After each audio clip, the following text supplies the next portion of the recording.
Hare Krishna. Hare Krishna, Lakshmi Mataji, all wish Srila Prabhupada and Guru Maharajis. My humble obeisances to you and all the devotees. This is Krishna from Nana. Hare Krishna, Krishna Kumari Mataji. Please accept my humble obeisances. All glories to Srila Prabhupada. Thank you so much for joining the call, Mataji. Hare Krishna. Hare Krishna Mataji, Dandavat Pranam. All glories to Prabhupada, all glories to Guru Maharaj, all glories to Assemble devotee. This is Mohini Lakshmi from Detroit. Hare Krishna, Mohini Lakshmi Mataji. Please accept my humble obeisances. All glories to Srila Prabhupada. Thank you so much for joining the call, Mataji. Hare Krishna. Hare Krishna, Mohini Lakshmi Mataji, Dandavat Pranam, Srila Prabhupada, Srila Gurudev Ki Jai Vedya. Hare Krishna Mataji, please accept my humble obeisances on Srila Prabhupada. Thank you so much for joining the call, Mataji. Hare Krishna. Hare Krishna Mataji, Radha Damodar Das and Ratmaya from Austin, Texas. Please accept our humble obeisances. All glories to Guru Maharaj, all glories to Srila Prabhupada, all glories to all the assembled devotees. Hare Krishna. Hare Krishna, Radha Damodar Prabhuji and Atma Maya Mataji. Please accept my humble obeisances. All glories to Srila Prabhupada. Thank you so much for joining the call, Prabhuji and Mataji. Hare Krishna. Hare Krishna Mataji, Dandavat Pranam. All glories to Srila Prabhupada and Gurudev. This is Radha from Baltimore. Hare Krishna, Radha Mataji. Please accept my humble obeisances. All glories to Srila Prabhupada. Thank you so much for joining the call, Mataji. Hare Krishna.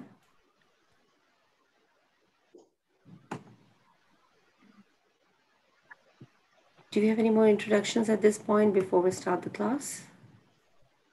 Hare Krishna Mataji, please accept our humble obeisances. All glories to Srila Prabhupada, all glories to Guru Maharaj, all glories to the assembled devotees. This is Dinabandhu Guru Das and Lalita Devi Dasi from Sandy Ridge. Hare Krishna. Hare Krishna, Dinabandhu Prabhuji and Lalita Mataji. Please accept my humble obeisances. All glories to Srila Prabhupada. Thank you so much for joining the call, Prabhuji and Mataji. Hare Krishna. Hare Krishna.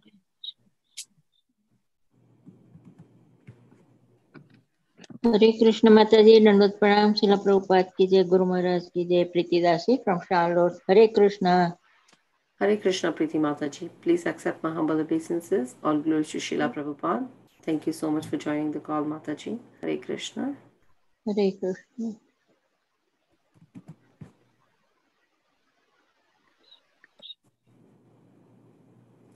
So Hare Krishna. Welcome to Bhakti Sangha Japa conference call. We are extremely fortunate to have Her Grace Jayasri Devi Mataji here with us today. And Mataji will be enlightening us by walking us through Srimad Bhagavatham 4.28.49. Hare Krishna Mataji, are you there on the call right now? Yes, I am. I'm trying to set up here. Hare Krishna Mataji, Dandavat Pranam. Yeah, good morning. Good morning. Hare Krishna, everyone. Please accept my obeisances. All glories to Srila Prabhupada. All glories to all the great spiritual masters. And trying to get my technical things in order here. Okay. Nice to join everyone first thing in the morning. Yeah. All right. So,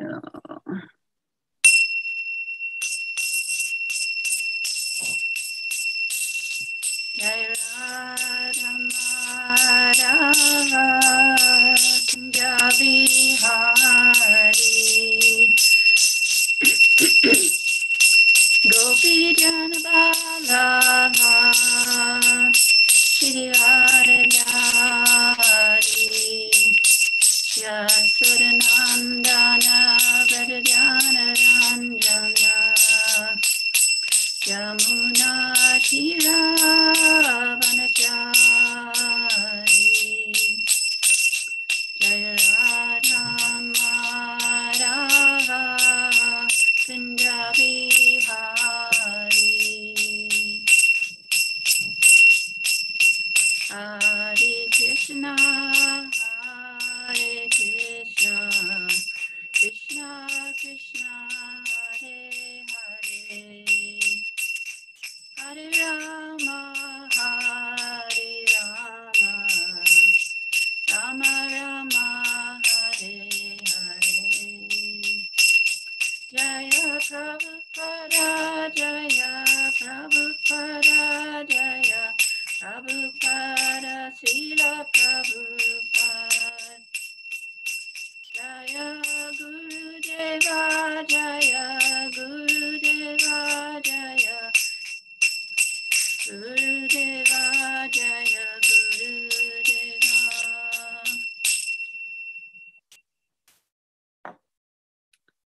Jai Jai, all glories to Sri Guru and Sri Gauranga.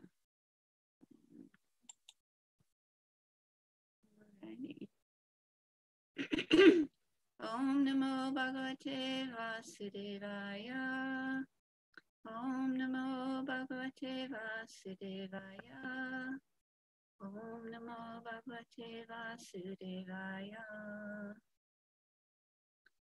So, we are reading from Srimad Bhagavatam, Canto 4, Chapter 28, Text 49 and 50. Is my Sanskrit scholar ready to do the Sanskrit? Yes, Mataji. Thank you. Yeah. Do you want me to read shloka number 49? Yeah, go ahead and do the Sanskrit. Yeah. Reading from Srimad Bhagavatam, Canto 4, Chapter 28, Text 49. Evam vilapanti bala vipine nugatapatim patita padayor murtu rudatya shunyavartayat. Thank you. Evam, thus, Vilapatni, lamenting, Vaja, the innocent woman, Vipini, in the solitary forest, Anugata, strictly adherent, Patim, unto her husband, Patita, fallen down, Padyo, at the feet, Barutu, of her husband, Rudati, while crying, Asruni, tears, Avantayat, she shed. Translation. That most obedient wife thus fell down at the feet of her dead husband and began to cry pitifully in the solitary forest. Thus the tears rolled down her eyes. I don't know, I can't see myself, so I don't know if you can see me. We can see you, Mataji. Yeah, okay, guys, because my screen changed. Let me see if I can bring up. Yeah, okay. There we are. A little better. Okay. So we're going to do the next verse too. Verse 50. Translation, she prepared a blazing fire with firewood and placed the dead body of her husband upon it. When this was finished, she lamented severely and prepared herself to perish in the fire with her husband. Purport by Srila Prabhupada. It is a long-standing tradition of the Vedic system that a faithful wife dies along with her husband. This is called Sahamarna. In India, the system was prevalent even to the date of the British occupation. At this time, however, I'm sorry to interrupt. Is my speaker loud enough? I just realized it's kind of down. Is that better? We can hear you, okay, Mataji? It's better? Okay. Okay. At that time, however, a wife who did not wish to die with her husband was sometimes forced to do so by her relatives. Formerly, that was not the case. The wife used to enter the fire voluntarily. The British government stopped this practice, considering it inhumane. However, from the early history of India, we find that when Maharaj Pandu died, he was survived by two wives, Madri and Kunti. The question was whether both should die or one should die. After the death of Maharaj Pandu, his wife settled that one would remain and the other would go. Madri would perish. Okay, second. Madri would perish with her husband in the fire, and Kunti would remain to take charge of the 5 Pandava children. Even as late as 1936, we saw a devoted wife voluntarily enter the fire of her husband. This indicates that a devotee's wife, and I'm not sure if this is a mistake. It seems to me it should say that a devoted wife. I don't know why it says devotee's wife. I will have to look into that. This indicates that a devotee's wife must be prepared to act in such a way. Similarly, a devoted disciple of the spiritual master would rather die with the spiritual master than fail to execute the spiritual master's mission. As the Supreme Personality of Godhead comes down to the earth to reestablish the principles of religion, so his representative, the spiritual master, also comes to reestablish religious principles. It is the duty of the disciples to take charge of the mission of the spiritual master and execute it properly. Otherwise, the disciples should decide to die along with the spiritual master. In other words, to execute the will of the spiritual master, the disciple should be prepared to lay down his life and abandon all personal considerations. So Nama Om Vishnu Padaya Krishna Prasaya Bhutale Shri Mati Bhakti Vedanta Swaminiti.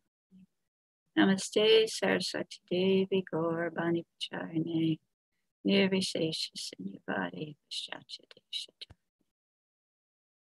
Om Agana Timrandasya Gananjana Salakaya Chaksurin Militam Yena Tasma Shri Gurave Namaha.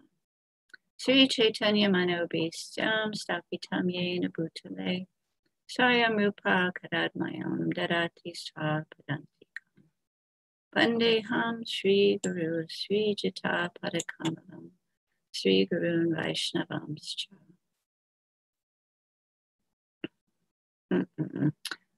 Sri Rupam Sagrajatam Sahagana Raghunatam Tam Sachivam Sadaitam Savadutam Parijana Setam Sri Krishna Chaitanya Devam Sri Radha Krishna Padan Sahagana Lalita Sri Vishaka Nitamscha.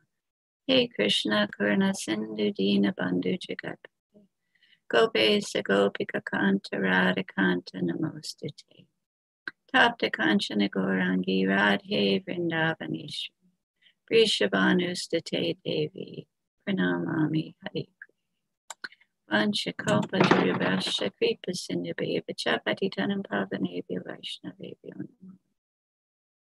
Sri Krishna Chaitanya Prabhu Nityananda Sri Advaita Gadadhar Srivasadi Bhagavatam. Hare Krishna, Krishna Krishna, Hare Hare, Hare Rama, Rama Rama. So thank you all for attending. Thank you all for being stalwart in your chanting and assembling and hearing the beautiful Srimad Bhagavatam, which is such an incredibly immense literature. There's so much information, enough to last a lifetime for most of us. Some of you scholars can devour not only the Srimad Bhagavatam, but the teachings of so many other wonderful literatures that we have in our movement. We're so blessed. So in this particular verse, this wife is lamenting for the departure of her husband. And you can see the quality of chastity involved in her life. So I pulled up a few other verses where Prabhupada talks about this type of chastity, which is much, much forgotten in this day and age. In the Srimad Bhagavatam, in the 3rd canto, 1st chapter, 40th verse. In the purport, Prabhupada says that a faithful wife cannot live without her lord, the husband, and therefore all widows used to voluntarily embrace the burning fire which consumed the dead husband. This system was very common in India because all the wives were chaste and faithful to their husbands. Later on, with the advent of the age of Kali, the wives gradually began to be less adherent to their husbands, and the voluntary embrace of the fire by the widows became a thing of the past. Very recently, the system was abolished, since the voluntary system had become a forcible social custom. And here we see, like so many other customs, that with time, the intensity and the actual intent of the custom is basically nil. These particular qualities are so far from what we see now. I mean, it's amazing if anyone can stay chaste in a marriage or even be married before their chastity is broken. So in these past ages, it was just the norm, the beautiful norm of the quality of the society. And Prabhupada goes on in the 14th chapter of the same canto, verse 17. The 3 perfections of liberation are religiosity, economic development, and sense gratification. For a conditioned soul, the wife is considered to be the source of liberation because she offers her service to the husband for his ultimate liberation. Conditional material existence is based on sense gratification, and if someone has the good fortune to get a good wife, he is helped by the wife in all respects. If one is disturbed in his conditional life, he becomes more and more entangled in material contamination. A faithful wife is supposed to cooperate with her husband in fulfilling material desires, so he can then become comfortable and execute spiritual activities for the perfection of life. If, however, the husband is progressive in spiritual advancement, the wife undoubtedly shares in his activities, and both the wife and the husband profit in spiritual perfection. It is essential, therefore, that girls as well as boys be trained to discharge spiritual duties so that at the time of cooperation, both will be benefited. The training of the boys is brahmachari and the training of the girls is chastity. A faithful wife and spiritually trained brahmachari are a good combination for advancement of the human mission. Quite a high standard. We wish that everyone had this kind of opportunity. In this particular age, things are so topsy-turvy.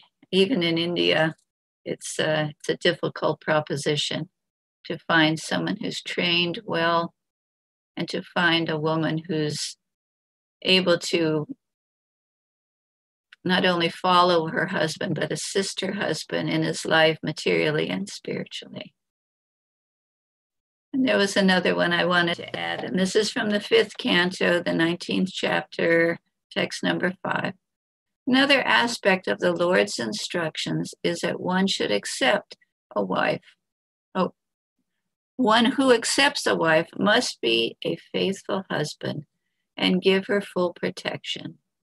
Human society is divided into 2 classes of men, those who strictly follow the religious principles and those who are devotees.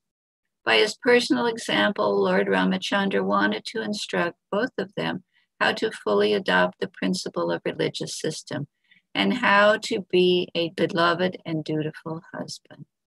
Otherwise, he had no reason to undergo apparent tribulations. One who strictly follows religious principles must not neglect to provide all facilities for the complete protection of his wife. There may be some suffering because of this, but one must nevertheless endure it. That is the duty of a faithful husband. By his personal example, Lord Ramachandra demonstrated his duty. Lord Ramachandra could have produced hundreds and thousands of sitas from his pleasure energy, but just to show the duty of a faithful husband, he not only rescued Sita from the hands of Ravana, but also killed Ravana and all the family members. So the idea of a chaste wife is there definitely throughout the literatures, but also the duty of a husband is there.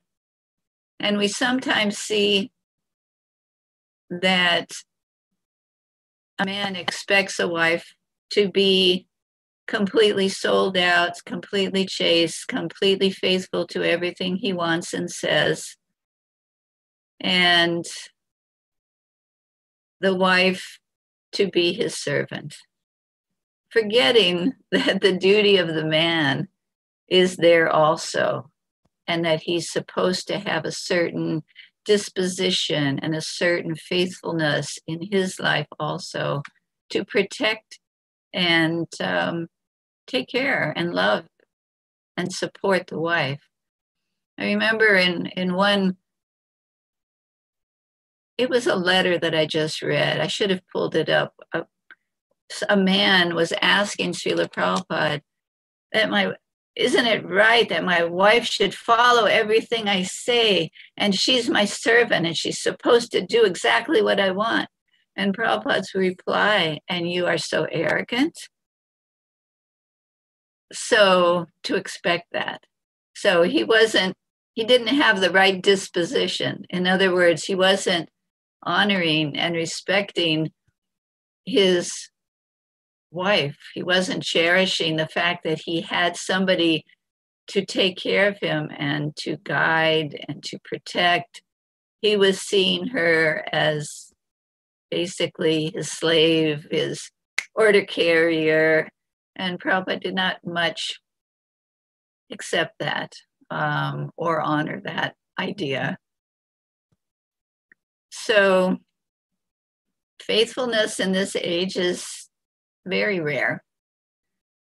And for those of you, which it sounds to me like most, if not all, are from India, fortunately, the standard is higher than in the West. In the West, there's basically no standard, as you probably know from living here. But when you grow up in this society, you have to see it very close in your life. The young girls are unfortunately misled by their lack of training, by the bad examples of parents, by the horrible example in movies, and there's really no training for young people. So their habits are so unfortunate, just so unfortunate. They're having intimate connection when they're very young, and there's no idea of marriage, there's no idea of faithfulness, there's no idea of staying with a person. It's just such a degraded situation in this age. People are dating, and their standard is so low and so uneducated in any purity that they're just thinking that this is the goal of life, that this sex life, that this connection between male and female is the goal of life. And in doing that, there's so much corruption, so much unfortunate, so many unwanted children that are produced. And then nobody takes the responsibility. Then you have, of course, abortion, because the girl didn't really want a baby. She just wanted to have some intimate connection with somebody. And the boy certainly takes no responsibility. So you have so many children being killed in the womb because of this misdirection. I remember reading one time, there was an article, and it was saying the unfortunate situation is that girls are shy and that they shouldn't be. I think I was in a doctor's office. I was reading some article in one of the Better Homes and Gardens or something like that. And I was astounded that this person would say that shyness was a fault. And I thought, how unfortunate that a woman's shyness is such an important part of her life. And without that, she's just swept off by the men who are so untrained. And then you have broken hearts, and you have complications in relationships that lead to dangerous situations. I remember a class Radhanath Maharaj was giving here in New Vrindavan, and he said there's the most deaths caused from either losing a lover. Oh, what did he say?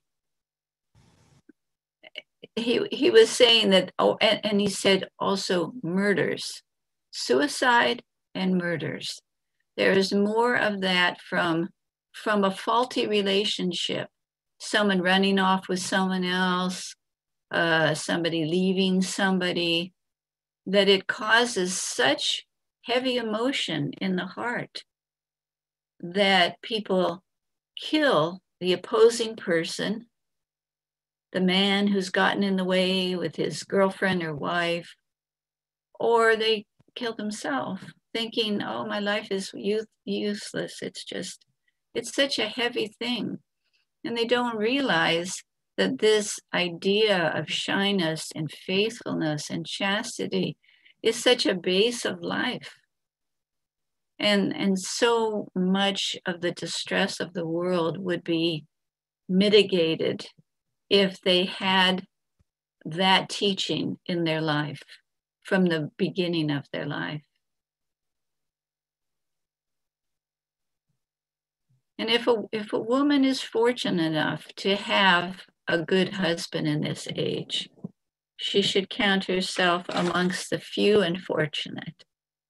Because to have a good husband who is a faithful friend, who honors her, I mean, to be perfect is one thing, but to have most of the picture in your life is great fortune. So to have a husband who is chaste and faithful in the relationship and a devotee, this is a great fortune. He may not be the biggest earner. He may not be the most handsome person. He may not be the most scholarly person. But if he has certain qualities, the wife should count herself so fortunate, because not everybody has that opportunity. And I am speaking from experience. And I know in our movement, there is the group that says that a woman's only place is in serving the husband. And it's true to a certain point. If she has that opportunity to serve a great husband, that is the greatest fortune. But unfortunately, it is not the fortune of everyone in this age. As a matter of fact, it is the rarity. In our community here in New Vrindavan, I can count probably on both hands the people that have that good fortune to still be with the same husband, that the husband is still following his spiritual master and basically faithful to the wife. Very rare.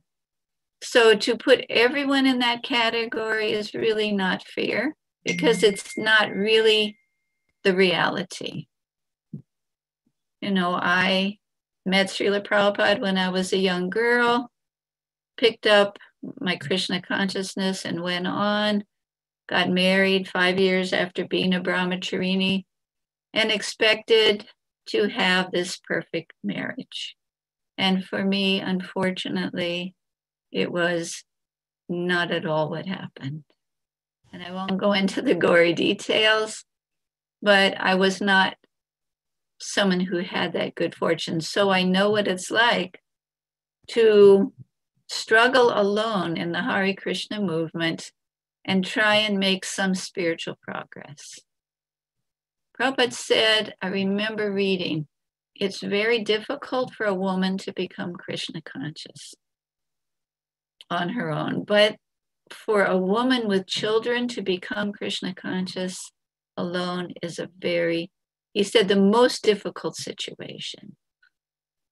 And I can attest to that, because for a woman to raise children, supply the financial backing for a family, keep things organized, see to the mental and health conditions of children, and on top of it, keep one's own spiritual life intact.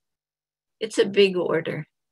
It's a big order. And I know myself, being in the situation, my way has changed from what I was as a young woman. I was a dependent person.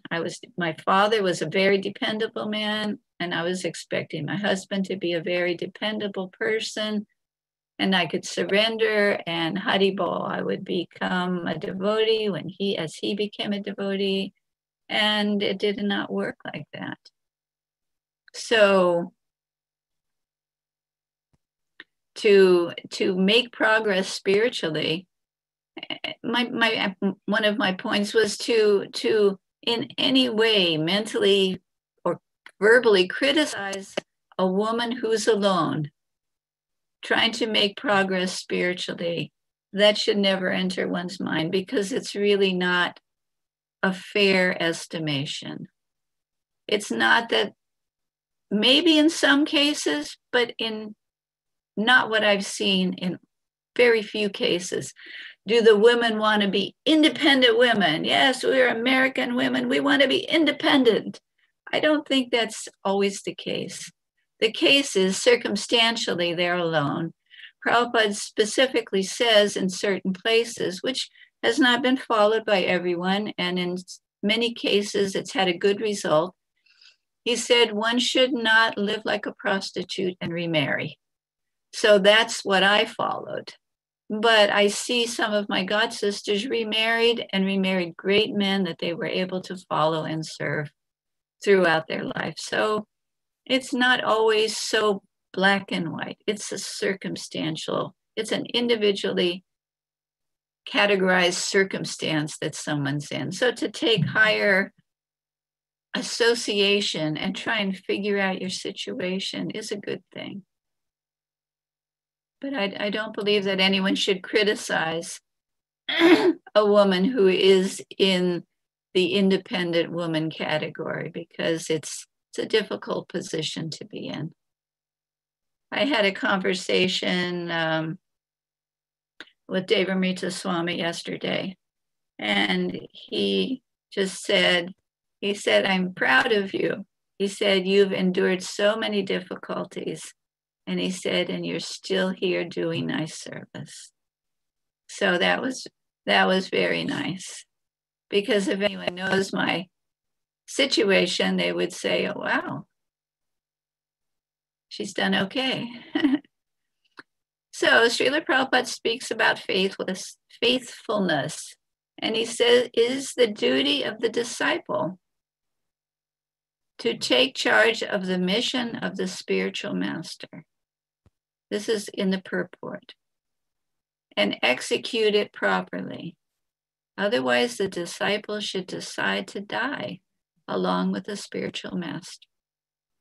In other words, to execute the will of the spiritual master, the disciple should be prepared to lay down his life and abandon all personal consideration.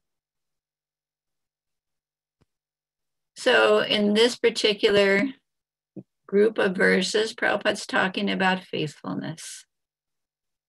So you have faithfulness on the material platform, you have the wife, her being faithful, you have the husband, him being faithful, not only to each other, but to the extended family, to the children.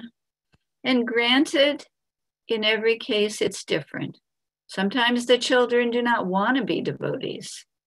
Sometimes the parents are not devotees, or even against one being a Hare Krishna devotee. So there's nothing is so black and white. There's complications, but still the direction is there. Our faithfulness to our family, our extended family, helps them. Yugala Kishore, who runs the preaching center in Michigan, he told me one time, because there was somebody that was giving me a hard time and they didn't understand. And he said, Mataji, he said, you have to stop this because they're making offenses against you and this is not good for them. And I thought about it and I thought, you're right. It doesn't matter if I'm right and they're wrong and I'm going to continue a disagreement or a misconception. If I'm humble and change the way of the interaction, it's to their benefit also.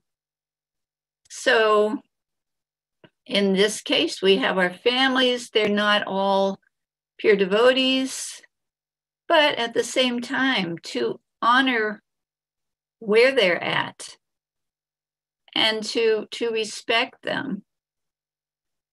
My previous father-in-law was so against Krishna consciousness, and I don't know if it's an offense to say it or not, but he would rip up Prabhupada's books.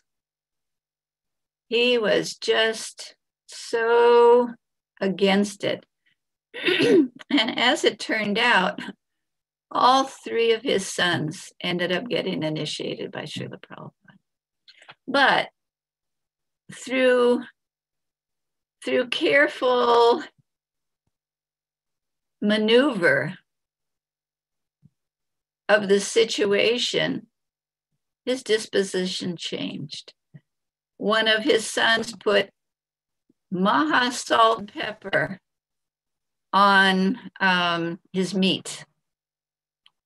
And after some time of being around a good mood of Krishna consciousness and not have it shoved down his throat, he actually totally changed. Now I'm going to ask, are you still there? Because I gave a class a few weeks ago to Baltimore, and I did the whole class and found out that I had lost them from the beginning. So will someone let me know, are you guys still there? Yes, Mataji. Okay, thank you. And if it ever happens, please call me on one of my phones, because I was very disappointed to find out I'd given the whole class and they hadn't heard anything. Absolutely. Okay, so in my previous father-in-law's life,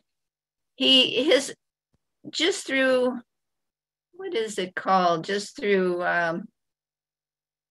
it's a certain term that the Americans use, but I can't think of it, of course.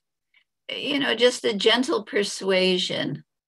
His consciousness changed over the years, and he embraced Krishna consciousness to a certain point. He had Prabhupada's picture along with my daughter's picture and my other children's picture. I had the picture here. I don't know what happened to it, actually. It was on his mantle the whole rest of his life, on his TV, actually, which he looked at all the time. And he came to the temple and he offered his full dandavats one time in Detroit. Just, you know, it takes time. And Devamrita Swami mentioned in a class that Prabhupada said that if the parents are not favorable at the time of their death, they'll understand. I guess Krishna will reveal to them their good fortune somehow or other at the time of death. So I thought that was very nice. So it's not that we're so great, that we're devotees and we're so perfect and wonderful, but we have been given a great opportunity to have association, to have books, to have ISKCON, to have spiritual masters, or the opportunity for a spiritual master that will give us guidance in our spiritual life. And my understanding is that all spiritual masters, because they have the title spiritual master, they're not all on the same platform. They're not all Uttama Adhikaris or Shaktaveshta avatars. And we had to see this when Prabhupada first departed. Those first spiritual masters that took up the mission, some of them failed terribly. And their disciples were thinking, and I actually had some very unpleasant talks with some disciples in the beginning that their spiritual master was the same as Prabhupada, and you know, why should he be so special? And it's like, it was just a misunderstanding. And sure enough, his spiritual master fell down terribly. So it's not that the spiritual master is definitely to be honored and to as the representative of the Lord. And as long as they're following and as long as they're guiding us in the right direction, then we count ourselves very fortunate. And I can see that so many of our great spiritual teachers of our movement are doing such great things. So Srila Prabhupada is talking about a disciple. So the disciple has to have that faithfulness to pick up the mission of the spiritual master. And within our movement, the mission of our spiritual masters is Prabhupada's mission. Prabhupada has come as a representative of Krishna. He is the founder and acharya of the Hare Krishna movement. And he's laid down a path and given the literature as the base of our movement. And we see the faithful disciples that have picked up that movement are just doing glorious service. I actually made a small list, which I'll read after.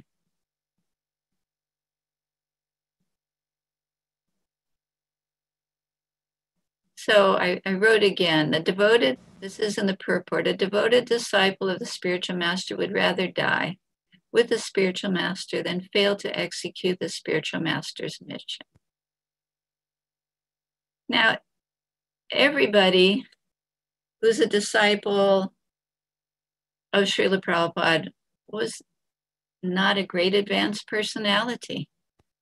They may have just been starting their spiritual life. It may have been their first human life in contact with this mission.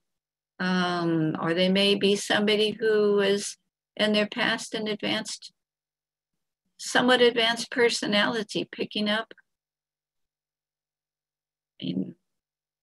I'm not one to judge at all. But according to their ability, one picks up the mission of the spiritual master. And of all of Prabhupada's disciples, we see that not everyone was able to pick up that mission on a very high platform. And in those cases, Prabhupada said, if you are not able to continue following the instruction of your spiritual master, you find a God brother who is someone for you to take shelter, to bridge that gap when the spiritual master departs. When Prabhupada was here, it was different. There were letters from Prabhupada and they would be read and everyone would relish, oh, Prabhupada's here now.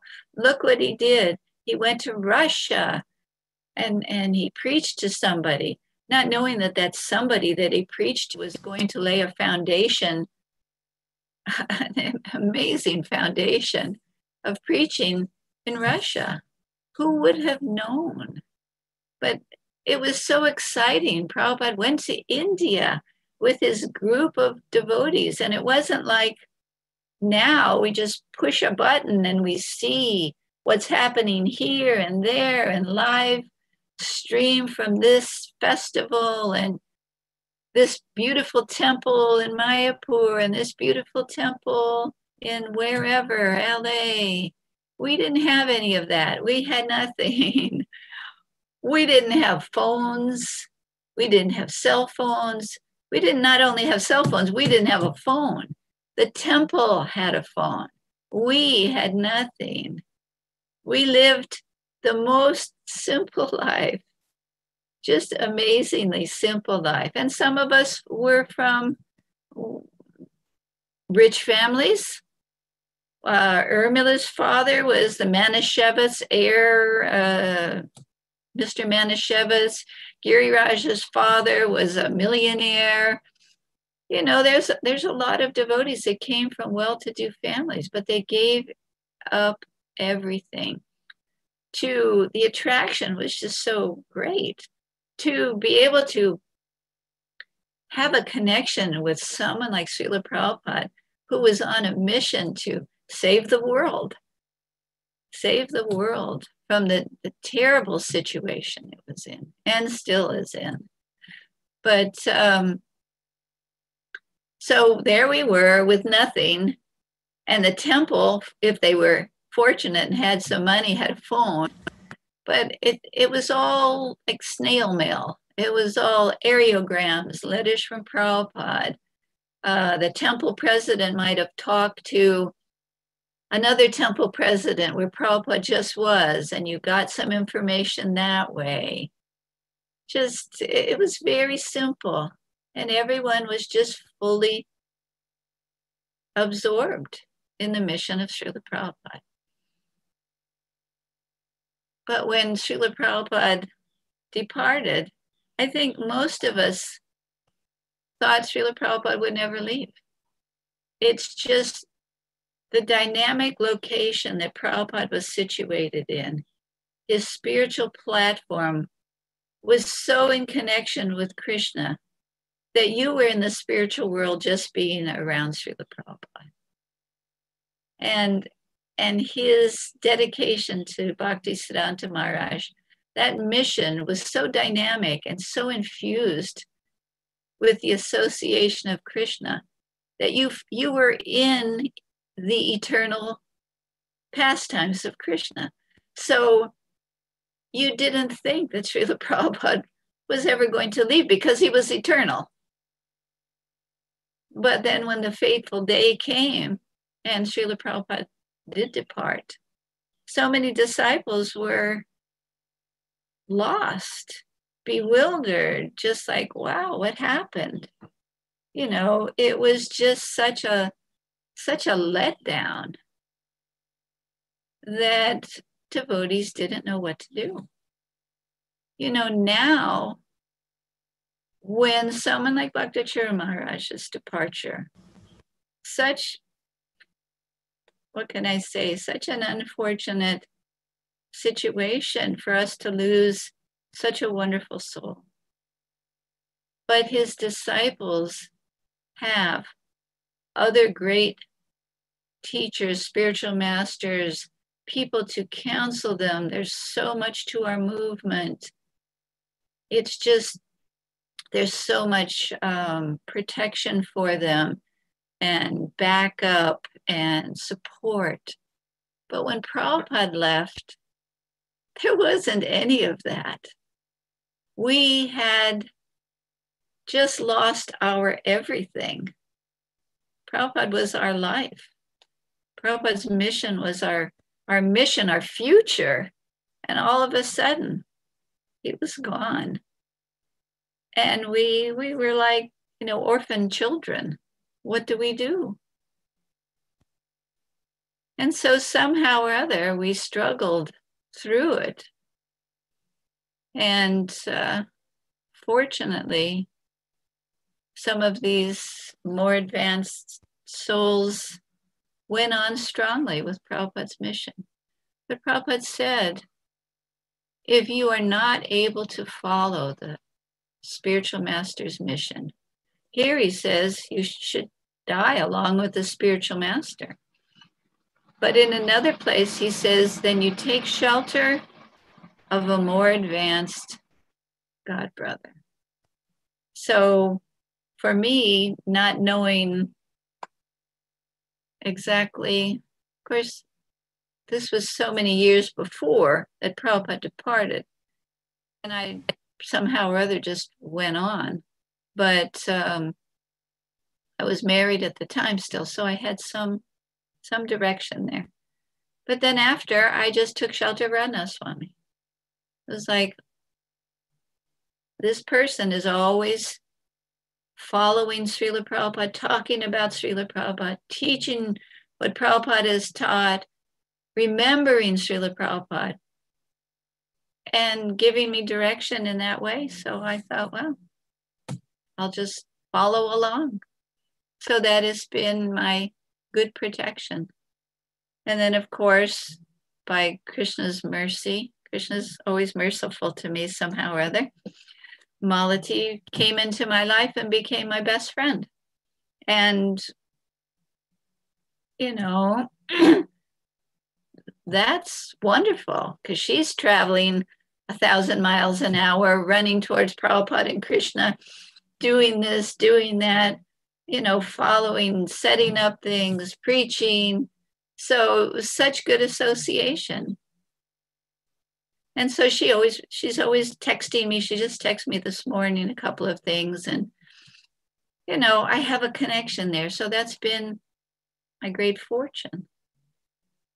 So we see in Prabhupada's life, he said, the direction for a disciple is to follow the instruction, the specific instruction given by the spiritual master. And this is what Srila Prabhupada did. He followed, and it's not that he lived with Bhaktisiddhanta. He didn't live with Bhaktisiddhanta. He didn't see him all the time. He was not fortunate enough like we are to be able to click a button and have our spiritual master giving a class. He had a little association with Bhaktisiddhanta Maharaj. He had his mission, which somehow or other fell apart after his departure, which is really hard to understand. And this is to the credit of the disciples of Srila Prabhupada. I have to say, just to insert this, that these disciples of Srila Prabhupada worked together. Sure, there were rough roads, but they pulled it off. They kept ISKCON a vibrant association and community of devotees. They made it over the hump that Bhaktisiddhanta Maharaj's disciples did not. They did not go after properties and position, and it didn't work like that. The devotees that are leading ISKCON now, that were around in those days, faithfully served Prabhupada's mission and made sure that that was the number one focus of our life. Not that they were the number one focus of our life, but that Prabhupada was, that Prabhupada's mission, Prabhupada's temples, Prabhupada's ISKCON, Prabhupada's books, this was the focus of our life. And they made it so that ISKCON stayed and became the strong foundation for what we see today. It's something that they should certainly be credited for. So Prabhupada, he took up the mission, the specific mission Bhaktisiddhanta gave him. He came to the West. That was like one of his first instructions. You are an educated young man. You should preach Krishna consciousness in English in the West. You know, how far away he was from that instruction in the beginning. He had a family, he had a business, and he tried. He tried to make a lot of money so he could do that. But Krishna would not let him. His endeavors failed over and over again. And right at the end, his business was stolen by his workers, and his wife was not cooperative with his ideas. And he just decided, he was like 55, I believe, and he decided to just pick up the mission of his guru. And he left home, and he lived and struggled for years, living alone, not having any support, no money. But Krishna somehow or other guided him, and he ended up at the Radha Damodar temple. And this is one of the great temples of our heritage. And there was Srila Prabhupada with a room right there, right on the grounds where the samadhi for Rupa Goswami was. And he had a nice facility, he had 2 rooms. He was right there in Vrindavan, and somehow or other, he was translating into English the first canto of Srimad Bhagavatam. Very painstakingly, 10 years of work. And having to go to Delhi and get some manuscript printed and then translate and go to Delhi. And he had so little money. We spend money like, wow, you know, we could spend $100 without even thinking about it. That's, you know, nothing. Prabhupada wouldn't even spend a rupee or whatever, it was some paisa to catch a rickshaw from his train to the printer. He walked because he did not want to spend that money. We are probably, I am, but most of us are probably very neglectful of what we're spending. Prabhupada kept a log when he was traveling his first year in the US. He kept a log of every penny he made and every penny he spent. And that's how he ran ISKCON. He was very conscientious about money. And it's definitely a good habit. And as Yugala Kishore from Farmington would say, I'm preaching to myself.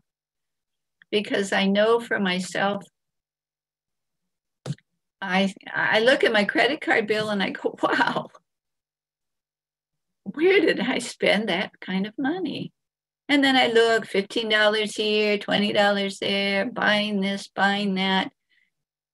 And do I really need it? I mean, I lived for years with absolutely nothing. Nothing. Everything I own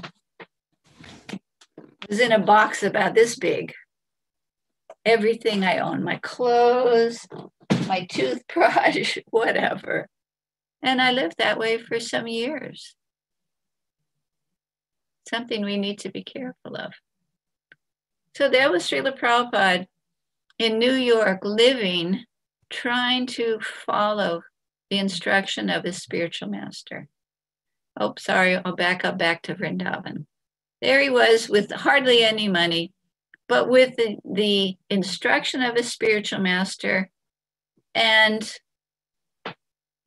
the desire, the burning desire to fulfill, or at least attempt to fulfill that desire. So Srila Prabhupada went forward somehow or other. He got free passage. And it was a cargo ship. How many of us would go for 30 days on a cargo ship? Anybody? No. We wouldn't even think of it. So Krishna took everything away from Srila Prabhupada, and then he gave him this simple life. And Prabhupada took it up. He didn't say, oh, I don't have enough money, I'm going to go back to my family life and start a business.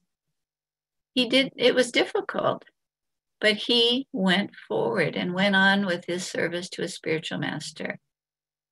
He came to America with hardly anything. He started with hardly anything, but the desire of Bhaktisiddhanta Maharaj, because Prabhupada was a faithful disciple, Prabhupada pushed on that movement at all risk.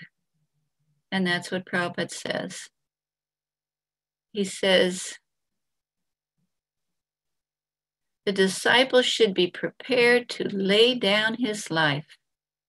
Now it's 70 years old to cross the ocean on a steamship, on a cargo ship that took 30 days, to land in America with no money, to go to New York. New York, the most difficult city in the country, and to live there and try and preach. That is certainly laying down your life for the spiritual master. And he abandoned all personal considerations. No thought of what he wanted to eat, what he would wear, of his safety, if he got sick.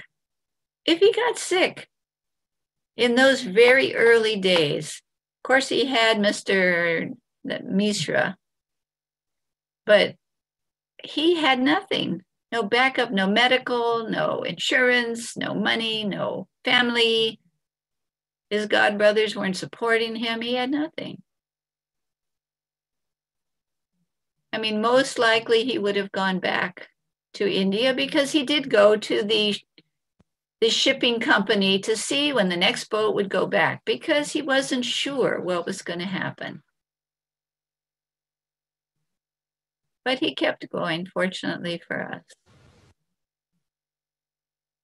And Bhaktisiddhanta Maharaj also told him, if you ever get money, print books. So what was Prabhupada's main focus? His main focus was book distribution. Look at the crazy society. Look at the world. Look at the hellish condition and the karmically difficult position of all these people.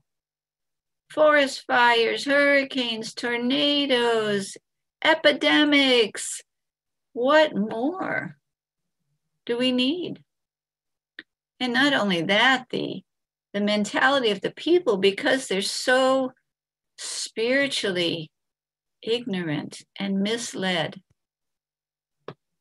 What is the result? They don't know what to do with all this. So they rebel and they kill and they have riots, and it becomes a war zone. The whole world becomes this mess.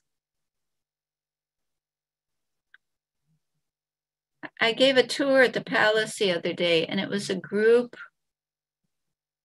of mostly Black people. And so we got to the changing bodies, and I brought up the subject matter. You know, we're not this body. Anyone who thinks that another person is their bodily covering is in such ignorance. And the result is what we see nowadays. And they were so happy to hear that. And the one boy, the young man, he had a daughter who was the same age as my granddaughter. She was 10. And when she went into the study and saw Srila Prabhupada sitting behind his desk translating, she was so captivated. When we left to go to the next room, she had to go back in and see him. So when we finished the tour, I got a poster of Srila Prabhupada and I gave it to her. And her father was so happy. And people need this knowledge. And Prabhupada's main thrust of preaching was book distribution. So we have these faithful disciples of Srila Prabhupada, and now we have faithful disciples of the disciples of Srila Prabhupada. At some point, we'll have faithful disciples of the disciples of the disciples of Srila Prabhupada. And the original disciples will be heading on to the next mission. Hopefully, we'll make it to the next mission. So we have ISKCON, Prabhupada's Beautiful Society. We have Association of Devotees. We have so much. So many great souls have done so much in our movement. Bhaktacharya Maharaj, you have Radhanath Swami, Devamrita Swami, Jayapataka Maharaj, Jayadoita, Indradumna, Vaisheshika. And then the ladies. You have Malati, Jamuna, you have Vishaka, Urmila. And those are the people you hear about all the time. And for me, being a disciple of Srila Prabhupada, and then from looking online and seeing departures of different Vaishnavas, there's so many. Watching the memories videos that Siddhanta made was really a great eye-opener for me, because there's so many disciples that are not in the limelight. Hundreds of them. You've never heard their name. I've never heard their name. But they met Srila Prabhupada, they got initiated, and they went on to do great, great things. But they're not things that we always hear about. I call them the stars of ISKCON. I joke with Malati. She's a famous person. Everybody knows Malati. Some kind of karma, some kind of service that she did that pleased Krishna. And Jamuna, she lived in Saranagati. She didn't want the limelight at all, but everybody knows her and her cookbooks and all the great things that she's done. But there's so many other disciples that nobody knows. We're so fortunate, and they've started things and kept things going in so many ways. All right, I think it is time for me to stop my talking. And if I'm wrong, let me know. But if I'm right, then if there's any questions or comments or corrections, please feel free.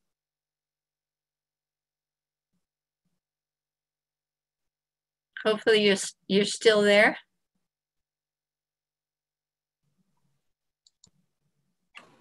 Yes, okay. I was afraid there for a minute that I lost you. No. It's my internet. My internet was breaking up the other day, so. Yeah, yes, Mataji, we are all hearing and we don't want you to stop. Actually, it was so nectar. We have a nectar movement. We have a nectar life. I mean, we're suffering, and most of us are suffering not just because we're in the material world, but some of us deserve a lot of suffering. Some of us have done things that deserve a lot of suffering, either in this life or our past life. So what does it say? If one continues following, even though he's suffering the result of his past karma, that person is eligible for liberation. I know that's not the exact quote, but it's something like that.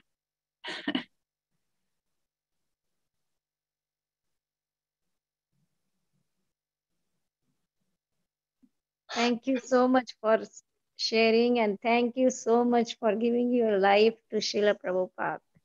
Please bless us that we should have that, fire burning inside us to serve that way. Thank you so much, Mataji. That was indeed a very, very beautiful session. We really look forward to having you again. We really enjoyed the session. Does anybody has any more questions for Mataji at this point before we wrap up the call? Hare Krishna Mataji, Koti Koti Dandavat Pranam. When you are explaining Krishna Katha Mataji, we feel it's going on live Mataji, not qualified to enter into the Mataji.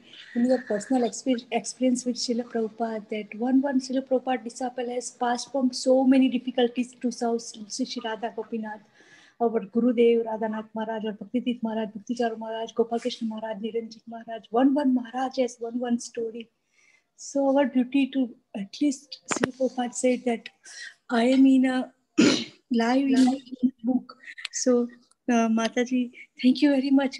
That is like you are like our mother and explaining so nicely all the leelas and all the experience you have, Mataji.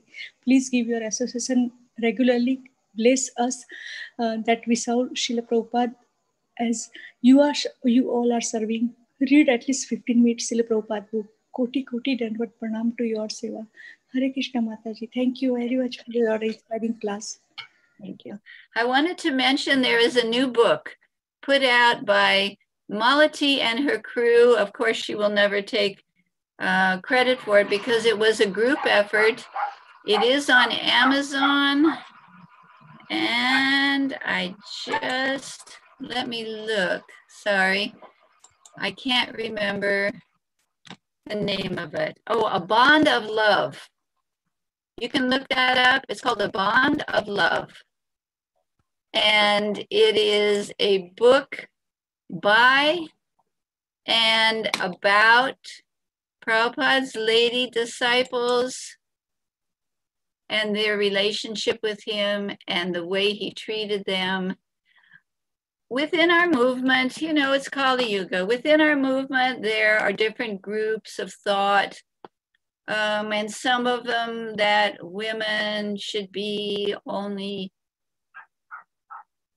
seen and not heard. They should only follow a great husband. They should do this, they should do that, and they should be kind of pushed down. But to kind of keep that mood from becoming too strong within our movement, because it's not agreed by everyone that that was what we should do. Mataji and I think the women's ministry wanted to show how Srila Prabhupada himself related to women. You know, how he thought about his women disciples, what he wanted them to do. Did he want them just, like in my case, I have no husband for last 20 years. Am I supposed to just stay at home and just be quiet? Or am I supposed to preach? Prabhupada told me to preach to the suffering humanity. So what does that mean? That means preach, you know, and to help propagate Krishna consciousness. Does that mean that I throw breadcrumbs to the birds and give them prasadam? That's fine. Or does it mean that I go up to the temple and I give a class, I take care of the deities, I help the gift shop so that we can survive the pandemic, I cook for the restaurant, I do tours at the palace? Is that what it means? To me, that's what it means. So this particular book is just showing, just like an open story from people who dealt, ladies who dealt directly with Srila Prabhupada, what his mood was about women, what he wanted, what he expected, and how he saw the place of women in the movement. You know, women have an important role. First of all, without them, there probably wouldn't be too many men in our movement. You know, the man needs a woman needs a man. Prabhupada says that. So if there weren't good, qualified, chaste, devotional wives in our movement, probably the men would be going somewhere else. I mean, maybe they would stay a devotee, but, you know. And as far as children go, you know, how many beautiful devotional children would there be? So it's an important point. Prabhupada being the founder and the teacher for our example, how to think, how to live, how to act, how to feel. He's the one who can give the answer on how to treat women, how to see women, how to make a society. He's the base. So this book is a nice book to read. I just ordered it. It just came out a few days ago. I just ordered it on Amazon. That's the only place I know it's for sale. A Bond of Love. I don't know who they say the author is, but it has a picture of Srila Prabhupada, has a picture of one of his daughters giving a bouquet of flowers to Srila Prabhupada. It's about Prabhupada's daughters, his direct daughters, saying what he said to them, how he touched their lives, the instructions he gave them. I was reading recently in Shamsundar's book, Chasing Rhinos with the Swami #2. And he was talking about their trip to Russia. Amazing. Malati, without permission, stuck a Bhagavad Gita in their suitcase. They got stuck at the security. You were not supposed to have any religious paraphernalia. This was the Cold War, the Iron Curtain, the KGB. They opened Prabhupada's suitcase or Shamasundar's suitcase, and there is a Bhagavad Gita, and all kinds of pictures fall out, pictures of Krishna and all kinds of devotional things. Somehow or other, the guard who opened the suitcase let Shamasundar go. So that Bhagavad Gita was the base of the preaching in Russia. And so the story goes on about, I lost my train of thought. Anyway, so Malati was totally instrumental in doing that. You know, she was an important part of the picture. And so they were there. Shamasundar finds some young man who's following him around, who's trying to, I don't know, sell him drugs or something. Oh, asking him if he had Beatle records. And he says, no, but I have the spiritual master of the Beatles in the hotel.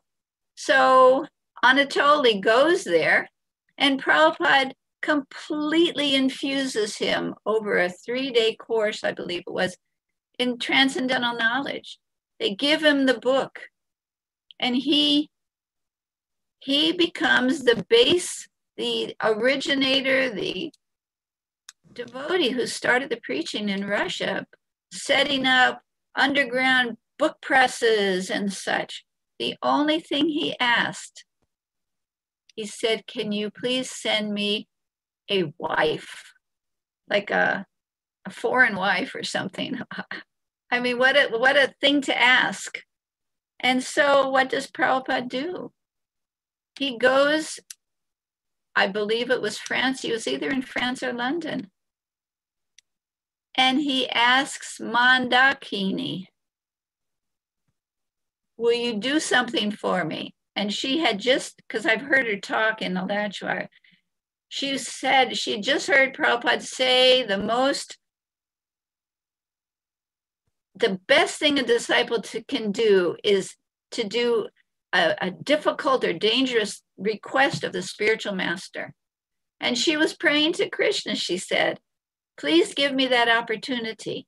Like the next day, Prabhupada called her in and said, will you do something for me? And she said, yes, Prabhupada, anything. He said, I want you to go to Russia and marry this young man. I mean, wow. Go to Russia, marry somebody she didn't know and Prabhupada didn't know. Nobody knew the man. And she said yes, because Prabhupada asked her. Amazing. Some of these women were so not foolishly sold out to Prabhupada, he had touched them and elevated them enough that they were willing to put their life on the line at the request of Srila Prabhupada. Like the gopis. How Krishna's got a headache. They went to the queens of Dwarka, they went here, they went there. No, we can't put the dust of our feet on Krishna's head. We'll go to hell, a bad reaction, whatever. What did the gopis say? Krishna's got a headache? We don't care what happens to us. Let us put the dust of our feet on Krishna's head to cure his headache. This is love. All right. Thank you.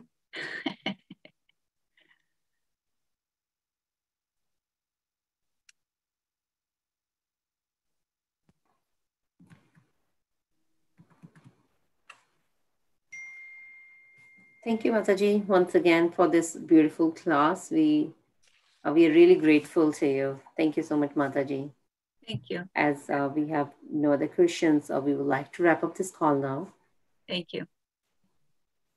Thank you, Mataji. Vancha kalptarubhyascha kripa sindhubhya evacha patitanam pavanebhyo vaishnavebhyo namo. ग्रंथ श्रीमद् भागवतम की जय, श्री प्रभुपाद की जय, हर grace जय श्री देवी माता जी की जय. Hare Krishna. Hare Krishna, everyone. See you next time.